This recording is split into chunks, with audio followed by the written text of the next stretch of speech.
What's up, guys? Tommy here from Green Rhino, and this is going to be a very simple video. This is the simplicity of running that 175 for your VLM process.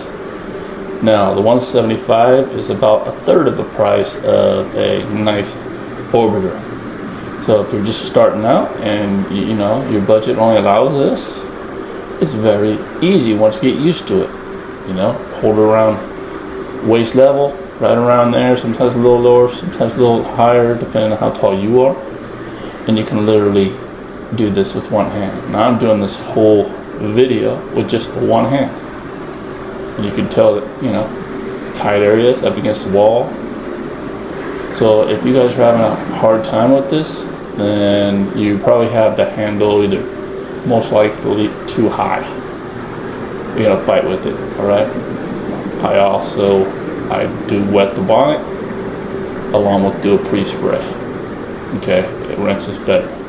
So yeah, I'm just gonna let this video run. All right, so the simplicity VLM with the 175, and I actually prefer a 175 over an orbiting machine. You probably think I'm crazy. I prefer it.